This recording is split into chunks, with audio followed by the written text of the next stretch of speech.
er vel ikke fullt 2 måneder siden heller, eller jeg husker ikke helt, jeg var litt opptatt akkurat i den perioden, men det er vel et par måneder siden. Ja. Magnus Carlsen har pocket S.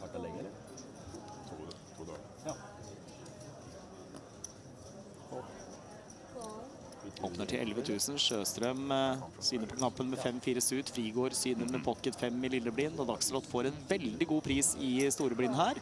Og bare ligger på 6 000 til, inn i 43 000. Og da er det så gode odds at så fremt du har, ja, selv om du nesten ikke har skjetonger, så skal du syne uansett. Og her flopper han jo toppar også. Nei, han er ikke best akkurat nå, for Carlsen har jo pocket S, men Dagsrott har også et flushdrag som riktig nok ikke er høyt, men det er det eneste flushdraget der. Ingen av de andre har spar på hånda. Litt tricky for Carlsen å manøvrere noe mot 3 spillere, men han teller opp et C-bet. Har det 31 000? Nei, 21 000.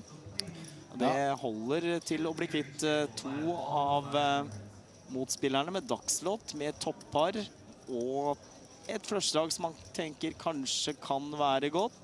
Det vet jo vi at det er hvis han fyller.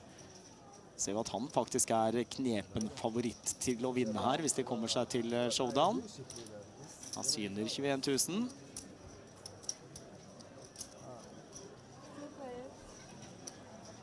Og så kommer det spar på turn. Carlsen drar dødt her nå. Dagslott sjekker.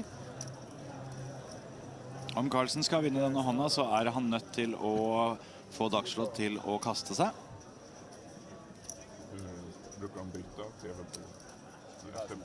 Det er på ingen måte noe fest for Dagslott dette her da. 30 000 fra Carlsen. Og nå må Dagslott begynne å vurdere, er flushen min god? Carlsen har jo spilt opp fra hijack, kan godt ha en hånd som inneholder S, konger, damer. Maybe stick to the chest, Magnus, you know what I'm saying? Oh, damn! I don't mean that, but it's lovely to have the chess champion of all time playing poker, isn't it? So you hit the guy, and now you just bring him all I'm your just trying to finest meats and cheeses. I'm just trying to get a reaction, man. Yeah, but let's talk about job. the play of Magnus Carlsen so far, because obviously this is a game that he is not as familiar with as chess, but he's an excellent player of games. But is he a little bit early on in his poker career? I wonder, based on these bets in the 4-way pot and then the continuation bet on the turn again, which is clearly a bluff, I think. But it's kind of a random weird bet. So let's start with the flop. What do you think about Magnus betting the flop? I'm not a fan of this. He's betting to 3 opponents. This is the kind of board where we could be drawing nearly dead. Like someone absolutely could have flopped a flush. Do we have a plan if we get raised what we're doing? Are we just bet folding? It's tough because the ace of spades is certainly out there as a possibility. And are we being too exploitable if we bet fold? I mean, I guess if everyone's super tight and we can get and they're going to give us nearly perfect information, we can bet and find out where we're at. I mean, I'm not a huge fan of that normally, but if they're going to if we can play perfectly, fine. But I doubt that's the case. Yeah. This is a sub 1,000 euro buy-in tournament. It's 880 euro buy-in. This is day 2, by the way. There were over 1,000 players who even played this thing. So it was like randos from everywhere, basically. Tourists from everywhere. Well, mostly from Norway. Okay. Look at the names. The Norwegian Championship. Fair enough. It makes me just want to check this, though, and pot control. If a spade's going to come on the turn, we don't have to put any chips in at all, or almost no chip. Maybe we can call once if it's a small bet, but I just don't see a need to put a lot of money in right now. Yeah, I think the waters are just a little too choppy for this bet on the flop with 3 opponents. I agree with that. Yeah. Then we get to the turn, and this is becoming more ambitious. Now, of course, Dagslot calling on the flop. We don't really need to talk about that. No. It's mandatory. Come on. Dagslot makes the 7 flush. Not amazing. Magnus bets again, and he bets pretty small, a third of the pot. I guess we have to just consider this a bluff. We don't really know what Magnus's intention is, but you can't reasonably expect to get called by 1 pair anymore. I agree, but what are we trying to bluff out? We're trying to make 2 pair fold? 2 pair that just called the flop, which is reasonable. I don't know. This is why the bet feels like kind of maybe Magnus didn't quite think this one through, because it's hard to know what the intent is. It just ending the hand, against a worse hand, but There's almost no 2-pair combos anyway. I mean, this is the big blind, so there's more, but there's not a lot more. I mean, and we didn't bet enough to fold out the 7 of spades, which I don't think the 7 of spades should fold. But if we decided that we wanted to turn this hand into a bluff and sometimes bluff out a weak flush like this, I think we have to go like 75K. there's no real reason to turn this hand into a bluff, though, right? We do have the best hand sometimes and can't get any more value by betting, right? Like a hand, if it was just a jack without a spade that Dag slot had, he's going to fold. Yeah. So we get no more value. Right. And if he has a spade, he's going to call. Yep. As we see. Yep. Right? The jack is not the reason why he's calling. He's calling because he has the 7 of spades now. So we don't get a lot done here by betting. Maybe No. 2-pair folds once in a while. Maybe. The one thing it does do for us is it keeps our options open for the river. Yes. This is a thing that we've seen among some elite high rollers. Now, I'm not saying that Magnus is thinking the same way as Stephen Chidwick, but we've seen them making bets that feel almost like this, but maybe not quite as game theory disastery. But a big portion of that, we believe, is them not capping themselves for Right. future actions. Right. And that does get accomplished by Magnus continuing to bet here. I mean, what is Magnus representing here? Only big spades. Yeah, right? king of spades plus usually. Yeah. Yeah. Yeah. Maybe the queen of spades, but feels unlikely. And Dagslot could actually fold to this bet with a 7 of spades if he knew that Magnus was a super nit. Right. But without any knowledge about a player, this hand is a little too good to not continue. I think we're supposed to call and check fold to most bets on the river. Yeah. Maybe check fold your brain in half because it needs a good fold in half to hear about nitrogen. You know what I'm saying? Oh, yeah. That was, everyone gets that. Yeah, that's a common reference, the brain folding in half. That they do that on nitrogen. It's a free service along with the Poker Guys monthly tournament. Woo, baby. It's fun. It's wonderful. It's Bitcoin only. You get your money in, you get it out, you get it fast, you have fun, you go to the dentist, you come back, clean teeth, more nitrogen. Kommer en dame på river, skal Carlsen fyre en kule til. Jeg tror ikke Dagsråd, kanskje han kunne lagt inn et blokkbett i front her for å slippe å syne etter at han hadde sjekket. Det ville vært en mulighet å lagt inn et blokkbett. Og se her, Dagsråd, han gjør nettopp det. Dette hvor mye er det? 30 000, ja. Det hvis det for eksempel motspillere hadde hatt 10 høy street, 9 høy street, sånne ting, så ville jo dette fungert i stedet for å måtte stå overfor et bud som var større. Her kontrollerer han budstørrelsen, og her jo til og med som vi ser for verdi. Så der det ganske mange fordeler med å gjøre det han gjør akkurat her.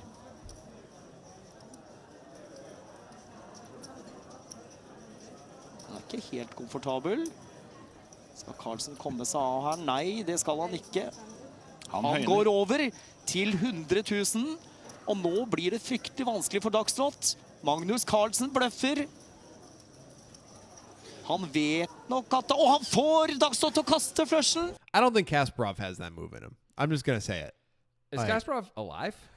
I think he is. I think he is. Yeah. So then you're right. I doubt he has the bluff raise the river on the 4-spade board play. Not with this frequency.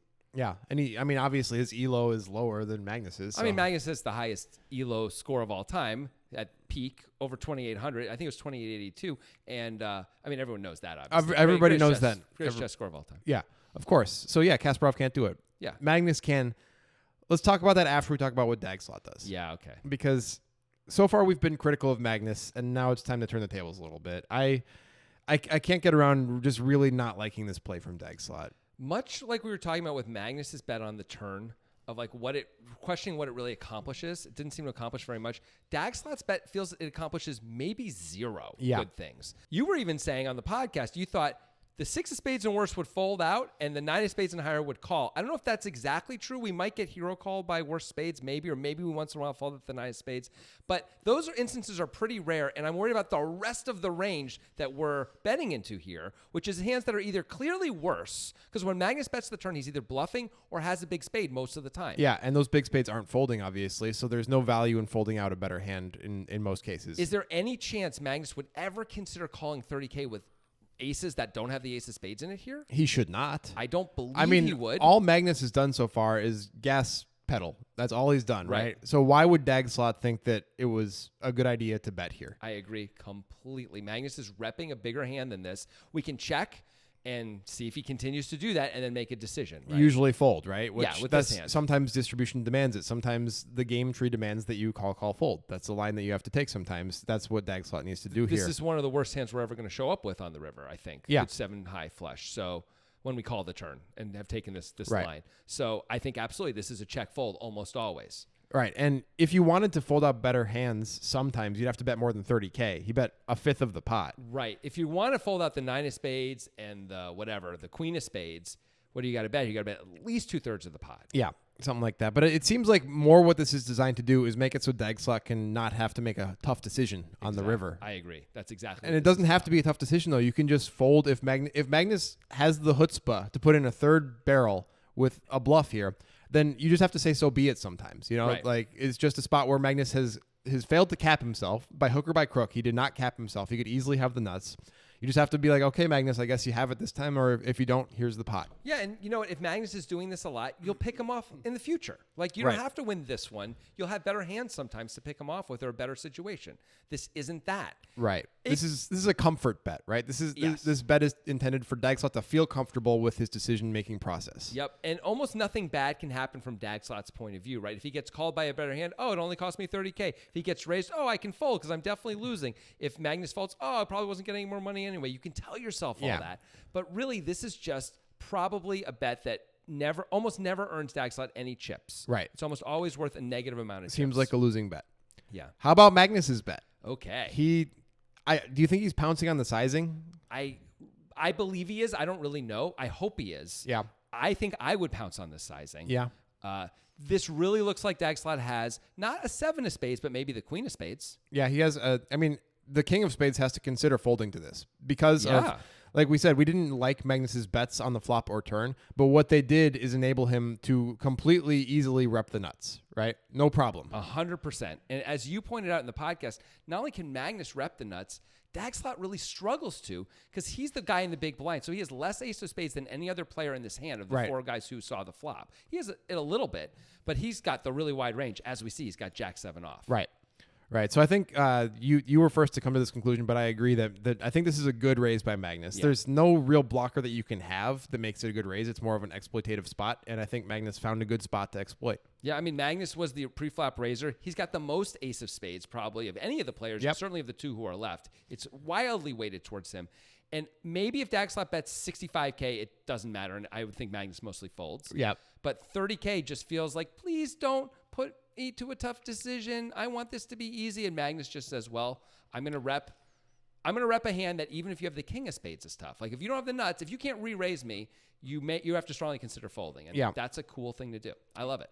Basically took his rook on the second move. He basically mated him in, a number that's a, A good low but number like according to 17 chess moves. people. Yeah, 17 moves. 4. 17. He and did the 4. battery. The battery? That's a move you can do, but I think Is it's it? easily counterable. Magnus knows. Ask him, not us. We're Yeah. poker guys. Okay, We're not the but chess guys. It's not our job. Let's see what the solver had to say. Okay.